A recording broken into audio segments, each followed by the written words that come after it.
There are certain occasions in the Capitol when the atmosphere within a chamber transforms entirely before a single word is even spoken. It happens when the environment grows heavy with expectation, and every intuition suggests that the impending events will be anything but ordinary. On the 11th of February in the year 2026, within the halls of the House Judiciary Committee, that exact transformation occurred not with loud voices or dramatic displays, but with a profound, piercing gaze. The room was packed well beyond its normal limits. Individuals who had survived the harrowing abuses associated with the case sat together in the viewing area, clad entirely in white as a silent but powerful condemnation of the institutional framework. Media cameras were strategically placed to document every subtle change in expression. Journalists leaned in closely, driven not merely by casual intrigue, but by the profound realization that a truly spontaneous event was on the verge of taking place. Jia. This particular session was not the one that political analysts had predicted would be highly volatile, nor was it the event commentators had highlighted as the peak of partisan conflict. Even so, the mood in the room held a profound weight, feeling significantly more intense than any formally planned dispute. Pam Bondi, serving as Attorney General, took her position at the witness desk, accompanied by a team of legal advisors and a substantial, color-coded binder, exuding an air of calm control, strict discipline, and the deep assurance of an official who felt she had already survived the day's most perilous inquiries. Seated directly across from her was Republican Congressman Jared Moskowitz, displaying a tranquility that did not reflect mere self-control, but rather intense readiness, the exact demeanor of an individual who knows that a mere 5 minutes, if utilized effectively, can completely dismantle an entire year's worth of meticulously crafted public relations narratives. Jai. To truly comprehend the significance of the exchange that ensued, one must recognize that this was absolutely not a partisan trap designed to elicit cheers from a specific base. It was also not the standard, predictable conflict between opposing political ideologies that typically dominates televised news broadcasts. Moskowitz and Pam Bondi shared a background that was grounded not in bitter competition, but in moments of profound crisis, deep sorrow, and instances where the duty of public service required true bravery instead of calculated political maneuvering. 4 years prior to this hearing, during his tenure in the Florida state legislature, Moskowitz was informed that a local resident had been taken into custody heavily armed with 2 rifles, a targeting scope, a noise suppressor, 3,000 rounds of ammunition, and a deeply disturbing ideological manifesto. Shockingly, the sole individual named as a target in that terrifying document was the representative himself. His own children did not hear about this grave danger from their father, but rather from peers who echoed the alarming news headlines within their school corridors, effectively transforming extreme political animosity into a tangible threat that infiltrated his family's everyday existence. Jar. During that specific period, Pam Bondi, who was then acting as the Attorney General for the state of Florida, pursued the maximum possible legal penalties against that individual, and Moskowitz openly expressed his deep appreciation to her for making certain that such violent rhetoric was met with the full force of appropriate justice. This expression of thankfulness was deeply sincere and publicly recorded, creating a bedrock of mutual respect that made it entirely impossible to brush off the events of February 11th as nothing more than standard political bickering. Furthermore, there was the tragedy at Marjorie Stoneman Douglas High School in Parkland, a devastating event in the representative's own community that compelled officials from all political backgrounds to address profound sorrow with concrete legislation rather than empty words of comfort. Pam Bondi had lent her support to the cooperative, cross-party laws that were developed in the wake of that heartbreak, which stood as the most extensive state-level legislative reaction to a school-based tragedy in the history of the nation. Moskowitz recalled this joint effort not as a matter of partisan agreement, but as a deep, mutual obligation to the public. Jai. He initiated his formal questioning on that specific afternoon by highlighting those shared historical instances, once again expressing his gratitude to Pam Bondi for vigorously prosecuting the individual who had threatened his life and for remaining a steadfast ally to his local community in the aftermath of Parkland. His vocal delivery was highly measured and intentional, possessing an almost soft quality, as if he were gently signaling to everyone present that maintaining mutual respect does not preclude the necessity of demanding strict accountability. For a fleeting second, it appeared quite plausible that their dialogue would stay entirely cordial and focused on standard procedures, that this expression of thanks would neatly wrap up the interaction, and that the congressional session would proceed without any significant disruptions. However, expressions of thanks and demands for responsibility are not easily swapped within the framework of a functioning democracy, and Moskowitz fully comprehended that acknowledging commendable past behavior does not serve as a free pass for current inconsistencies. Ja-e. As various other committee members posed standard, anticipated inquiries regarding strategies for combating domestic extremism and the distribution of resources within the Justice Department, Pam Bondi maintained her calm demeanor, seemingly certain that the most explosive questions regarding the controversial files had already been thoroughly handled earlier in the hearing. She consulted her prepared materials with great accuracy, provided highly refined answers with the rhythmic confidence of an official deeply familiar with congressional reviews, and exuded the firm belief of an administration that felt its public narrative was completely secure. What she failed to predict, however, was that Moskowitz had absolutely no desire to engage in performative politics or to provide exaggerated anger simply to generate compelling clips for television audiences. Ja-e. The moment it was his turn to speak, the entire mood of the room shifted in a profound manner that simply cannot be adequately captured or translated by merely reading official written records. A palpable tension gripped the entire space, as if every single person in attendance intuitively understood that the dialogue was about to pivot away from vague concepts and directly toward hard, documented evidence. He had started his remarks by establishing their common background, but he subsequently opened a dense binder meticulously organized with red markers, clearly indicating that his upcoming points would be structurally arranged as a factual timeline rather than a simple barrage of accusations. He addressed Attorney General Bondi directly, his tone remaining highly controlled yet suddenly infused with undeniable determination. And from that very second, the committee session ceased to be a standard, predictable affair. Ja-e. He brought up the administration's frequent assertions that they were the most open and forthcoming leadership in the history of the country, permitting the inherent irony of that statement to hang thickly in the atmosphere without adding any unnecessary dramatic flair.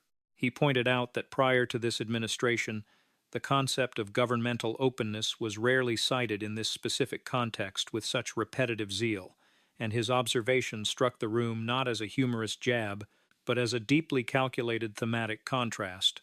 Pam Bondi's facial expressions remained perfectly neutral, yet a very slight adjustment of her hands resting on the desk revealed a spark of sudden realization rather than any genuine bewilderment, indicating she fully grasped the trajectory of the historical sequence he was preparing to construct. Ja-e. Exactly 12 months had passed since prominent political influencers were given access to what was dubbed the initial installment of the files, 12 months since statements implied that a definitive directory of names rested directly on her desk, only to be immediately followed by an internal communication firmly declaring that no such directory actually existed. At this juncture, Moskowitz was not yet actively posing direct inquiries. Instead, he was methodically erecting a logical framework, stacking verifiable truth upon verifiable truth in a highly specific sequence that progressively eliminated any potential avenues for plausible deniability. The chief executive had previously dismissed the entire controversy as a fabricated narrative, going so far as to reprimand his own loyal supporters for insisting on complete transparency, and during one notable instance, had shifted the responsibility onto a former administration in a rhetorical maneuver that left political observers from all backgrounds completely perplexed. Ja-e. Every single one of these historical points was articulated with supreme calmness, without any increase in vocal volume, and the resulting overall impact was not a sudden explosion of tension, but rather a slow, suffocating pressure, similar to the gradual depletion of oxygen within a firmly locked chamber. Republican lawmakers had previously cast votes against releasing these sensitive documents during a key committee meeting, he went on to explain, and subsequently declined to re-examine the issue until complex procedural barriers were erected to block any future voting on the matter. The Speaker had also dismissed the congressional session a full day earlier than scheduled right before a recess, a logistical detail that might appear purely administrative in isolation, but when viewed as part of the broader sequence, strongly hinted at a calculated effort to evade the topic entirely. Jar. Furthermore, a high-ranking justice official had previously convened with a prominent figure tied to the case, and shortly after complimentary public remarks were made, she was quietly relocated to a minimum security correctional facility under extremely vague conditions, while the frequent insider disclosures to the Wall Street Journal that had previously driven immense public scrutiny suddenly ceased. Yet another strange alignment of events that, while not serving as definitive proof of wrongdoing, deeply heightened widespread skepticism when placed alongside all the other unusual occurrences. By the time Moskowitz reached this specific point, the audience in the chamber was no longer casually attentive, but had become visibly strained. Journalists were aggressively typing, and elected members were trading glances that communicated a shared recognition rather than any genuine surprise. Ja-R. Pam Bondi attempted to interject, but Moskowitz pressed forward, doing so not with dismissiveness, but with intense deliberation, carefully preserving the steady rhythm of his factual timeline so that its combined weight could not be easily diluted. He referenced a specific legislative discharge petition, the executive branch's subsequent description of its passage as a deeply hostile act, and reports indicating that conservative lawmakers who supported it were abruptly summoned to the Situation Room, a highly secure location almost exclusively reserved for matters of grave national emergency rather than standard legislative transparency disputes. According to those very members, various promises were subtly offered and severe political repercussions were quietly implied, including discussions about future appropriations and the floating of primary election challengers, all strategically deployed with the ultimate goal of preventing the required signatures needed to force the public release of the contested records. Ja-R. At that critical moment, Moskowitz leaned forward slightly, a subtle but undeniably profound physical shift, and finally delivered the weighty question that had been silently anchoring every preceding sentence. "Were you there?" he asked. He questioned whether she was present when the administration forcefully pressured members of Congress regarding transparency on those specific files. Pam Bondi parted her lips, paused noticeably, and cast a glance toward the legal counsel seated beside her, who provided absolutely no whispered guidance in return, and during that tense, suspended moment, the sheer silence itself transformed into the loudest statement within the entire room. This quiet pause did not actually stretch for a long time if measured by a standard clock, but when evaluated in political terms, it felt practically expansive. Jai. This is because, in the realm of high-level government, a delay in responding is almost never accidental, and moments of hesitation frequently expose far more truth than any spoken answers. Pam Bondi eventually repositioned herself in her seat, adjusting papers that did not actually require adjusting, effectively purchasing a few extra seconds that ultimately did not offer any real escape, and, through that small, performative choreography of delay, everyone present clearly recognized that his inquiry had struck much closer to the center than anyone had previously anticipated. Moskowitz deliberately chose not to rush in and fill that quiet void, fully understanding that disciplined restraint can amplify pressure far more effectively than any aggressive interruption. He permitted the glaring absence of an immediate denial to simply linger, deeply aware that during formal oversight hearings, the failure to respond with clarity frequently carries significantly more weight than a heavily rehearsed rebuttal. Ja-R. When he finally resumed speaking, his tone remained completely steady, displaying no signs of triumphant arrogance or overt hostility, but rather a sharpened focus, born from the knowledge that his foundational groundwork had been flawlessly laid. He reminded the gathered committee that despite immense pushback, the discharge petition ultimately secured the necessary signatures, succeeding not because of blind party loyalty, but through an overwhelming, veto-proof majority that left the administration with virtually zero room to maneuver. This measure passed not because it was a convenient political victory, but simply because lawmakers across the entire spectrum clearly recognized that continuing to refuse the release of these files had become completely unsustainable given the sheer volume of public demand. Ja-R. Moskowitz firmly emphasized that the administration did not willingly volunteer this transparency, but was strictly compelled by Congress, compelled by the exact branch of government designed to provide necessary oversight, and overpowered by a sheer volume of numbers that rendered any threats of a veto entirely irrelevant. He underscored the striking reality that almost every single representative in the House, with only one exception, combined with the entire Senate, had forced this disclosure, representing an extraordinary alignment within a legislative body notorious for its constant gridlock. In an environment where true consensus is remarkably rare and usually quite superficial, that intense degree of bipartisan pressure was anything but ordinary, and he took great care to ensure the sheer gravity of that collective alignment was thoroughly understood. Pam Bondi maintained her outward composure, yet the physical muscles along her jaw tightened once more, serving as an involuntary tell that suggested she fully recognized the rhetorical corner rapidly narrowing around her. Moskowitz smoothly transitioned his focus away from procedural obstruction and directly towards sworn testimony, shifting his argument from political strategy to formal statements made under oath, noting that while timelines can often be debated, perjury absolutely cannot. He explicitly cited prior testimony given by a specific official before Senator Kennedy, specifically the categorical assertion that federal investigators possessed zero credible evidence, indicating the central figure trafficked victims to anyone other than himself. The exact phrasing used during that sworn testimony had been highly precise, strictly narrow, and delivered with great confidence. At that time, it appeared completely engineered to extinguish public speculation rather than invite deeper scrutiny. Moskowitz consciously avoided adding any theatrical drama to the glaring contradiction that subsequently followed, largely because he did not need to. Later released documents definitively demonstrated that the illicit operations were absolutely not confined to just one man, but that a vast network existed, spanning multiple countries, agencies, and intermediaries whose roles were not merely theoretical, but heavily documented. Vulnerable individuals were actively recruited from Eastern Europe, from major cities like Paris, from prestigious modeling agencies, and remarkably, even from summer camp environments where manipulative grooming occurred in settings designed to disguise terrible exploitation as helpful mentorship. Every single one of these shocking revelations fundamentally undercut the credibility of the earlier sworn statement, and Moskowitz did not elevate his voice in the slightest when he stated this, knowing that the true power of the contrast lay entirely in his unwavering calmness. He then turned his focus to the highly publicized assertions made by a key associate, who stated that 29 connected individuals had entered into secret agreements with the Department of Justice.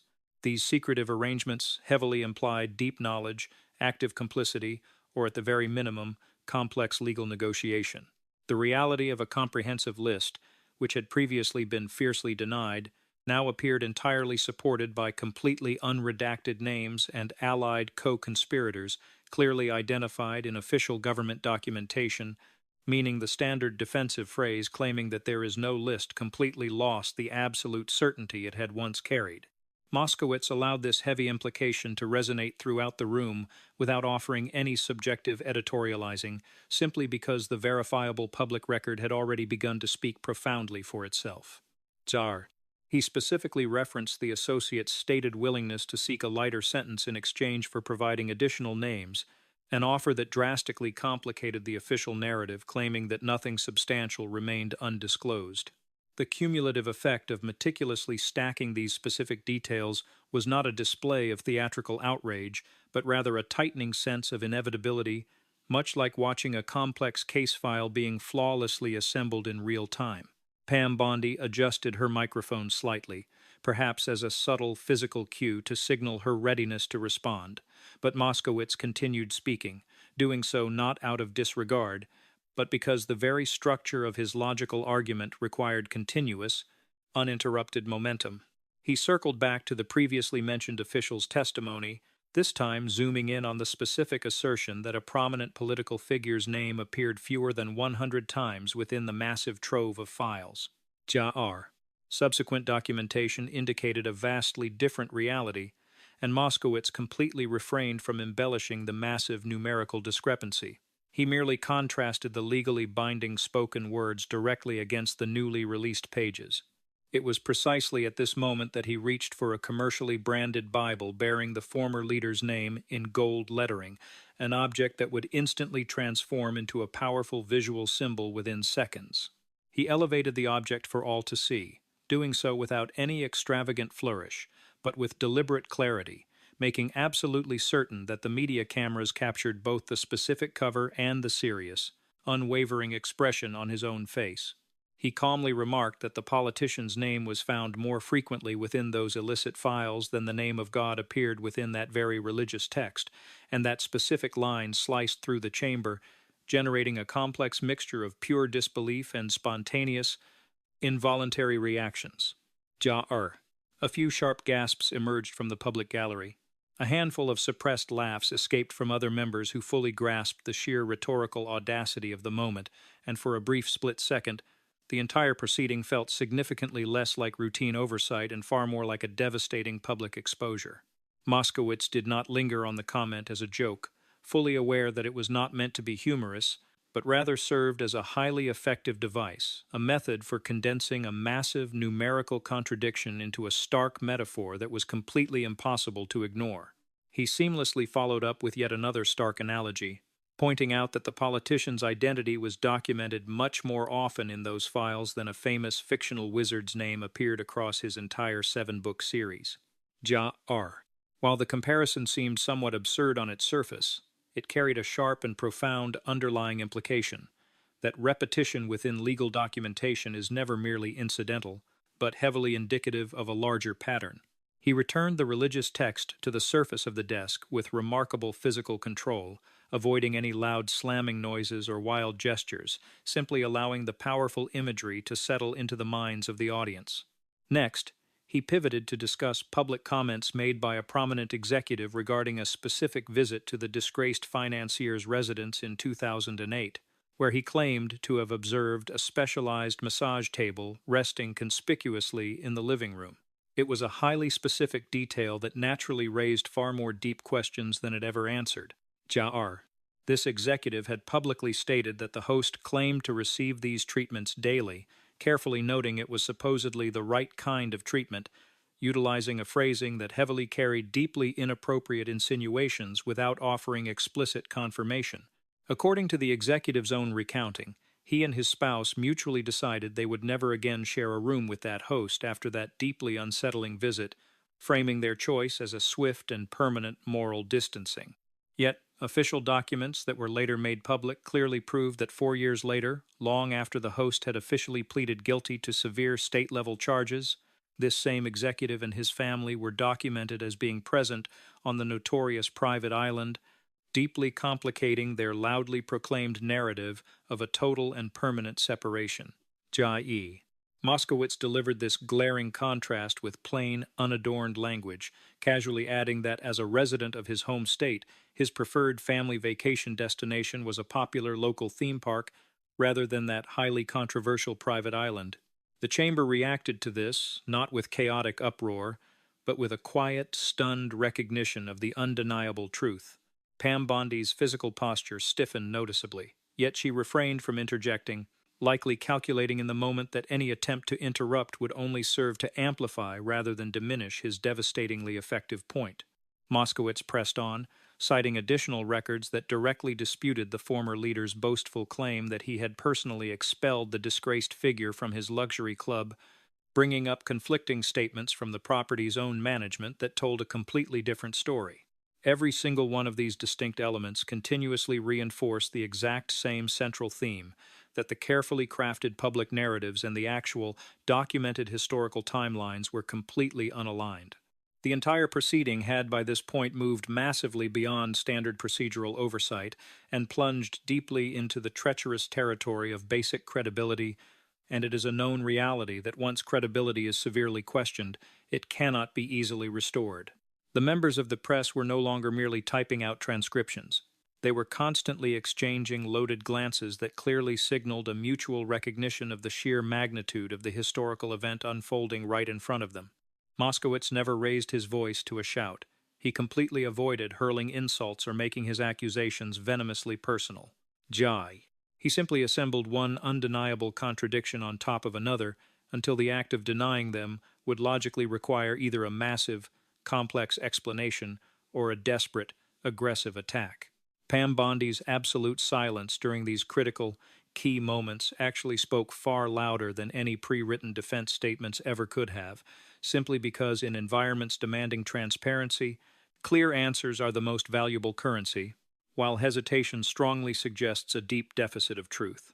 The overall temperature in the room felt significantly lower, and this was absolutely not due to the building's air conditioning, but rather because immense tension naturally replaces any sense of warmth whenever powerful political alliances visibly fracture in a public setting. Moskowitz was not yet finished, but the rhetorical road he was traveling had shrunk down to a single, inescapable turn, a final challenge that would ultimately test whether the Attorney General would confront the issue directly or attempt to redirect the spotlight. Jar. He had successfully documented a pattern of obstruction, quoted sworn testimony, highlighted massive numerical discrepancies, and contrasted public claims against undeniable records of presence, meaning his overall argument now rested entirely on the verified sequence of events rather than just clever speech. When he paused his delivery once again, it was clearly not for dramatic effect, but to allow the massive accumulation of evidence to truly settle. And during that tiny window of stillness, it felt as though every single camera lens in the room instinctively leaned forward just a bit closer. Pam Bondi nervously adjusted her heavy binder once more, but those brightly colored organizational tabs that had previously projected an image of total preparedness now looked significantly less like protective armor and much more like a pile of evidence dreading its impending confrontation. Jar. The upcoming inquiry was clearly not going to be focused on basic numbers or chronological disputes. It was going to center entirely on underlying motives, and questioning a person's core motives within the political arena is frequently the most volatile and dangerous terrain of all. Moskowitz let the quiet stillness hang for a fraction of a second longer. He did this not out of uncertainty, but because he fully understood that perfect timing in moments like this is absolutely everything, and once an audience has absorbed a mountain of undeniable inconsistencies, the final, crushing statement doesn't need to be loud in order to be completely devastating. He smoothly shifted away from analyzing the information that had already been spoken and released, and focused his aim entirely on questioning the exact nature of what had been intentionally withheld and why. Because once a solid pattern of inconsistencies is proven, uncovering the true motive becomes the only logical next step. Jai. The central issue, he implied without any need for grand theatrics, was no longer simply a matter of whether these files actually existed, but whether they had been purposefully delayed, carefully curated, or aggressively defended in a specific manner designed to shield highly powerful names from facing any public scrutiny. Pam Bondi kept her posture perfectly upright, keeping her shoulders squared in an attempt to project steadiness, but the severe tightness visible in her facial expression clearly suggested that the dialogue had sailed far past standard, prepared talking points and deeply into an area of severe personal risk. Moskowitz was incredibly careful to make it clear that his line of questioning was not driven by a desire for cheap political advantage, but rather by a deep need to protect the foundational credibility of the institutions themselves, noting that the Department of Justice does not belong to the whims of any single administration, but is bound strictly to the rule of law itself. Jai. He brought the conversation back to the executive branch's loud boasting about championing transparency, firmly reminding the room that true transparency is not the act of selective disclosure, but rather providing a full and complete release whenever the public interest rightfully demands it. He noted that the administration aggressively fought the release of these specific records until Congress literally forced its hand, and he argued that such fierce resistance is incredibly difficult to reconcile with their constant declarations of total openness. He made sure to emphasize that the massive, veto-proof majority vote was not just a theoretical concept, but a stark reality. He pointed out that the executive leadership only signed the final measure because they physically lacked the power to block it, not because they actually embraced the concept. Jai. Within a legislative body that is famously fractured by rigid ideologies, the reality that practically every single elected official, save for one lone dissenter, aggressively demanded the publication of these files clearly signaled that the issue went far beyond standard party lines. That incredible show of unity, he carefully proposed, was absolutely not a case of partisan rebellion, but rather a clear sign of deep institutional alarm. He then circled back to the core, glaring contradiction surrounding the presence of specific identities hidden inside those documents, correctly noting that when a name shows up repeatedly in official logs, it naturally generates profound questions that clever public relations spin simply cannot erase. He reiterated that statements given under the threat of perjury had severely minimized the frequency of the prominent figure's name in the paperwork, only for later releases to expose a massively higher count. This glaring discrepancy was absolutely not just a minor issue of optics, but a severe violation of a solemn oath, pointing out that statements delivered under a legally binding oath carry severe consequences that go far beyond mere political embarrassment. Moskowitz deliberately chose not to directly accuse Pam Bondi of perjury or intentional deception, but he brilliantly framed the overall pattern in a way that made maintaining a stance of passive distance utterly impossible. If the top levels of the justice system were aware of these massive inconsistencies, he strongly implied, then their continued silence essentially transformed their supposed neutrality into active complicity. He briefly returned to the claims made by the key associate, repeating the fact that referencing nearly 30 hidden deals and sealed agreements strongly points to a massive, coordinated structure that is far broader than just a single individual acting alone. To Awar. Ja'i. The general public had been promised over and over again that there was absolutely nothing more to see, nothing more to uncover, and nothing more left to release. Yet, every newly uncovered piece of evidence completely contradicted that false assurance. He allowed his logical progression to unfold naturally without adding any fake emotional embellishment, deeply aware that cold logic delivered with absolute calm can deeply unsettle an opponent far more effectively than outrage delivered loudly. The hearing room, which had previously just been attentively quiet, now felt incredibly compressed, almost as if the very oxygen itself had been swapped out with pure, thick expectation. The legal advisors sitting next to Pam Bondi remained completely frozen. There were absolutely no whispered notes sliding back and forth, and no visible defensive strategy emerging to counter the onslaught. Ja-R. Moskowitz then referenced the former leader's habit of publicly waving away the entire matter as a massive hoax, noting that while that specific word carries a lot of rhetorical force, it holds absolutely zero evidentiary weight. When a national leader labels a crisis as a complete fabrication, he smoothly suggested, it absolutely does not miraculously eliminate the physical documentation. It merely manipulates and reframes how the general public perceives the situation. He gently reminded the attendees that this specific leader had even attacked his own loyal supporters simply for demanding the further release of the files, a truly remarkable inversion where the very people fighting for basic transparency were suddenly treated as dangerous adversaries. That bizarre inversion, Moskowitz subtly implied, was a clear indicator of deep-seated anxiety rather than any actual confidence. Ja-R. He once again painted a picture of the highly secure Situation Room, the legendary and symbolic heart of executive decision-making utilized only during severe crises, and harshly contrasted its noble, intended purpose with the shocking allegations that it was being used to aggressively pressure legislators over document disclosure. If these politicians were truly summoned and sternly warned, if federal appropriations were actually dangled as a weapon, and if severe political retaliation was heavily implied, then the very concept of government transparency had been twisted into a dangerous threat rather than a core democratic principle. He intentionally held off on asking his next major question, fully realizing that the massive weight of the facts he had already piled up was more than sufficient to carry the room's attention forward. Ja-R.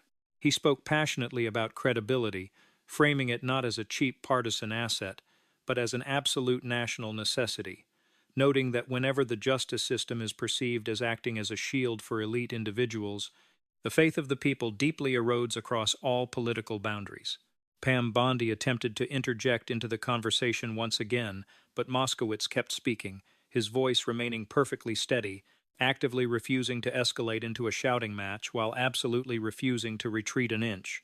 He smoothly shifted the focus back to the highly symbolic item that had caused the audience to gasp earlier, the specialized religious text resting quietly on the desk between the two of them. He made it incredibly clear that his earlier comparison regarding the frequency of names was absolutely not meant as a mockery of Scripture, but rather as a sharp, factual commentary regarding verified, documented repetition, noting that hard numbers, unlike poetic metaphors, do not possess any political ideology. Jia. Still, the stark visual imagery of the moment was already deeply embedded into the overall narrative, and he fully anticipated that his detractors would desperately try to reframe the moment as an act of profound disrespect rather than an exposure of the facts. He seamlessly pivoted his argument from the visual metaphor back to the hard evidence, reiterating that his core inquiry had absolutely nothing to do with personal faith and everything to do with hidden files. The religious text had been utilized merely as a visual prop only insofar as it perfectly illustrated the sheer scale of the situation, and understanding scale is absolutely vital when trying to assess whether an issue is just a random, incidental error or a massive, coordinated systemic failure. Following that, he once again focused on the prominent executive, drawing sharp attention to the chronological differences between when he claimed to permanently distance himself versus the undeniable proof of his later presence, pointing out that actions taken after a major criminal conviction carry implications that are vastly different from actions taken before one. Jia. He completely avoided making wild speculations about the underlying motives for that specific trip to the island in 2012. He merely placed that undeniable fact right next to the executive's own prior statements about never again sharing a room with the individual. That glaring contrast required no extra embellishment, because maintaining consistency is the exact standard by which true credibility is ultimately measured. He brought up the witness statements contradicting the former leader's story about personally banning the disgraced figure from his property one more time, making sure to emphasize that the memories of the local management completely destroyed the official polished narrative. Every single contradiction, every single glaring inconsistency, and every single missing chronological gap all combined to form an undeniable pattern that now appeared significantly less accidental and far more structural. Jia. The entire proceeding had long since left behind standard individual queries and transformed into a massive, sweeping investigation into whether the highest levels of the administration had actively fought against public disclosure specifically to guard the reputations of certain elite figures. Moskowitz eased back in his chair just a fraction, a subtle physical cue letting everyone know that the primary arc of his brilliant argument was finally nearing its ultimate apex.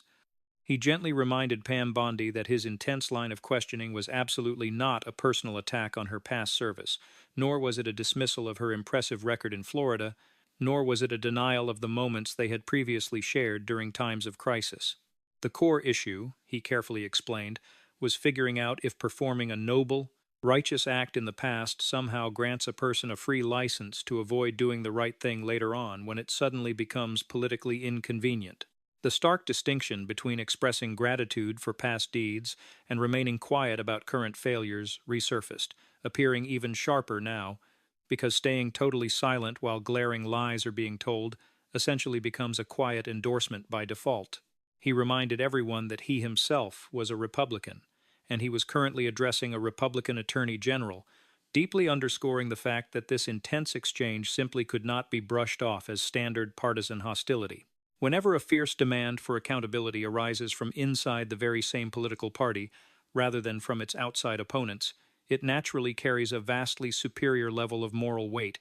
He ensured everyone understood that his goal wasn't to win petty points against political rivals or to act as a shield for them, but solely to defend the honor and credibility of the vital institutions that must survive long beyond the term of any single administration. Jia. Pam Bondi's outward composure somehow held firm, but the complete absence of any solid, substantive rebuttal rapidly began to define the entire interaction far more than any individual statement she could make. Moskowitz stopped speaking once more, and during that specific, heavy pause, the entire narrative of the room pivoted directly toward the final, crushing challenge that would forever mark that afternoon. He cast his eyes downward toward the massive binder sitting in front of Pam Bondi, thick with colorful tabs that heavily suggested she was fully armed and ready for a massive political confrontation. His final maneuver was not going to rely on another shocking statistic or another massive contradiction, but rather on an inquiry that was incredibly personal, highly immediate, and practically impossible to deflect without looking guilty. Jia. The entire audience could feel the shift in the room before he even opened his mouth. It was that specific, terrifying change in the atmosphere when boring paperwork suddenly transforms into a dangerous, personal exposure. He sat up a bit straighter, smoothly adjusted his notes without actually needing to read them, and readied himself to redirect the blinding spotlight away from the hidden files and directly onto the aggressive preparation the justice system had undertaken to protect them. The hearing was no longer focused on simply proving if the secret documents existed or if the sworn testimony matched the physical evidence. The core issue was now whether the Department of Justice had actively built a strategy to counterattack the elected legislators who dared to demand transparency. Jar. And the very second that specific question was spoken aloud, it would instantly force Pam Bondi into a terrifying position where literally any answer she gave would result in massive political consequences. Moskowitz flawlessly executed this pivot from paperwork to personal exposure with deliberate, masterful control, keeping his voice incredibly measured as he verbally directed everyone's attention toward the massive binder resting directly in front of her. He casually noted that they were almost out of time, and then stated he was quite curious to know exactly what kind of attack material her team had assembled specifically against him, brilliantly phrasing his demand as a simple, innocent inquiry rather than a furious accusation. He politely requested that she flip to the specific section labeled with his name and share aloud whatever opposition research they had prepared, casually adding a joke that he would gladly evaluate the quality of their work as if he were judging a friendly competition. This specific delivery method was incredibly disarming on the surface, but completely disruptive in its actual implication, primarily because it violently yanked the entire conversation away from the controversial case files and shined a massive light directly onto the internal, hostile posture of the Department of Justice toward the very concept of congressional oversight itself. Every single camera lens in the large chamber immediately tightened its frame, perfectly recognizing that this was no longer a debate about old, released records, but a live investigation into secretive preparations currently being concealed from public view. If that folder truly contained political opposition research aimed directly at a sitting, elected lawmaker, simply because he was pressing for public disclosure, that shocking reality would expose internal priorities that completely contradict the department's constant claims of strict neutrality. On the other hand, if no such attack files actually existed, simply opening the binder and showing the blank pages would instantly resolve the tense matter. The option placed in front of her looked straightforward in appearance, but was actually deeply layered in severe consequences. Pam Bondi remained completely still for a brief moment, her eyes locked steady, her jaw firmly set, desperately evaluating which potential path would result in the least amount of total damage. She ultimately decided not to reach for the binder at all. Instead, she clumsily tried to force the conversation back to the symbolic, visual element he had used earlier in the exchange. She firmly declared that religious materials and scripture should never be treated lightly or used as props, and that elevating a commercially branded religious text in such a tense environment severely crossed a line of decency. She angrily characterized his previous analogy as deeply offensive and firmly stated that she absolutely refused to entertain any attempts at humor when it was directed at a sacred text. Her chosen response completely bypassed his actual, pressing request, deciding instead to attack his tone rather than address the massive, glaring facts he had presented. Moskowitz absorbed this aggressive deflection without showing even the slightest hint of visible agitation. He absolutely refused to escalate into yelling, but he also firmly refused to retreat from the underlying core issue. He simply repeated his question, calmly asking her to identify which specific document inside that folder was considered their strongest weapon against him, once again confirming his deep interest in seeing exactly what they had compiled. His direct inquiry was met with total silence. The large timer on the wall expired. The allotted 5-minute window officially closed without that heavy binder ever being cracked open, without any clear confirmation or denial regarding what it actually held, and without any admission regarding whether or not the powerful justice system had actively directed its investigative energy toward destroying the reputation of a politician simply for seeking the truth. What lingered in the air was absolutely not a screaming confrontation, but rather a fascinating, real-time example of a high-level official making a choice about exactly which topics were safe to address and which were absolutely radioactive to avoid. Pam Bondi had made the calculated decision to steer the entire argument toward a debate about proper decorum rather than confront the mountain of verifiable documentation. and that specific choice carried its own highly revealing interpretation. During normal oversight proceedings, the factual substance of a question almost always dictates the nature of the official response. Yet, in this specific instance, the focus was intentionally shifted entirely toward symbolism and hurt feelings, while the broken timelines and the shattered sworn statements were left completely untouched. The massive hearing room did not burst into chaotic noise. It simply absorbed the reality of the moment. The political observers watching instantly grasped that her total failure to engage with the underlying request was a desperate, strategic move designed to contain the bleeding. Moskowitz quietly gathered his papers and leaned back in his chair, not looking like a man celebrating a victory, but rather a man deeply resolved that he had successfully placed the ultimate, unanswerable question permanently onto the historical record. Jar. The entire interaction had only taken a handful of minutes, yet it fundamentally reframed the public narrative, changing it from a standard left versus right clash into a deeply concerning look at the institutional tension brewing within a single political party. A conservative lawmaker had meticulously outlined massive contradictions, quoted broken promises made under oath, proved that practically the entire government wanted the truth revealed, and finished his turn by brilliantly testing to see if the act of oversight itself had triggered a coordinated counterattack from inside the justice system. The top legal official's final reply completely failed to dispute his chronological timeline, utterly ignored the massive numerical differences, dodged the explosive rumors about the secret meetings, and most importantly, kept the controversial folder entirely closed. Her only defense was claiming to be personally offended. When it comes to how the general public calculates and judges a political crisis, that specific choice is incredibly revealing.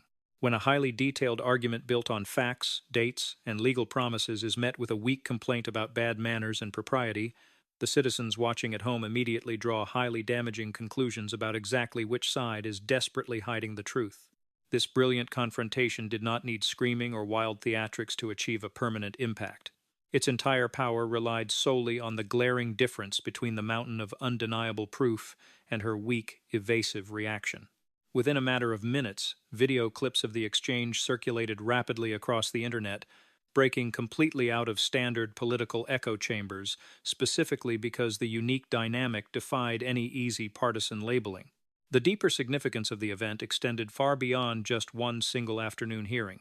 It perfectly demonstrated how internal rebellion from within a party carries vastly more destructive power than standard complaints from external opposition, especially when the person leading the charge is a respected official who had previously collaborated hand in hand with the Attorney General to pass vital safety legislation.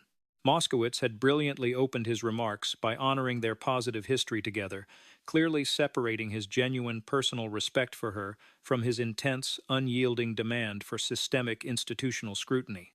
That incredibly smart distinction effectively shielded his devastating critique from being brushed off as nothing more than an opportunistic, hostile stunt. The end result was not a chaotic circus, but rather a brilliant, surgical exposure of the massive divergence between the government's loud promises of openness and their secretive, aggressive efforts to hide the truth. Her total silence regarding the hidden attack files echoed much longer and much louder in the chamber than any of her pre-written talking points ever could. In the harsh world of capital politics, questions that are pointedly ignored almost always reveal far more damaging truths than the answers that are actually given. The committee eventually moved on to the next speaker and returned to a standard procedural rhythm, but the tension in the room never fully dissipated. A massive, undeniable crack within the party's foundation had been placed in full public view, and it was done not through nasty insults, but through a brilliant, logical sequencing of facts that ended with a final trap she couldn't escape without making a highly damaging strategic choice. Pam Bondi's outward composure somehow held firm, but the permanent historical narrative now included a critical moment where actual truth was actively sidestepped so that hurt feelings and symbolism could be placed at the forefront. For any political observers closely watching the complex power structures of the government, that specific interaction perfectly crystallized the terrifying tension between blind party loyalty and basic moral accountability.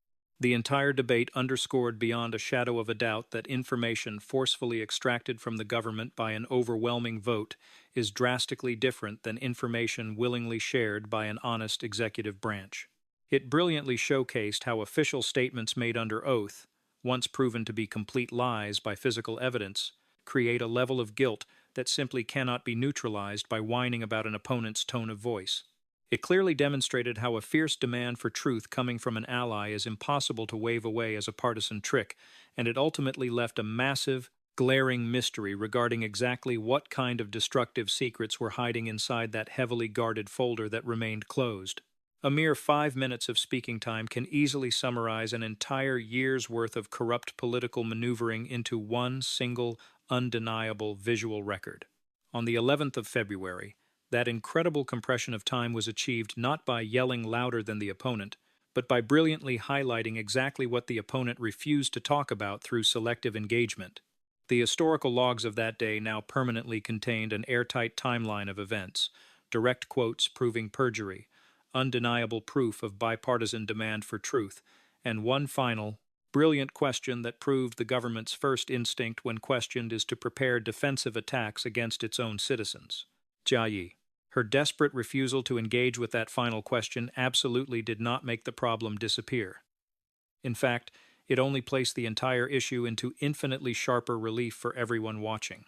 True accountability within a free democratic system does not depend solely on the explanations that leaders provide, but relies heavily upon the specific inquiries they desperately refuse to acknowledge. The committee meeting eventually came to an end. However, the video of their intense debate immediately went viral, continuing to circulate as definitive proof of a massive internal rebellion rather than just another standard attack from political rivals.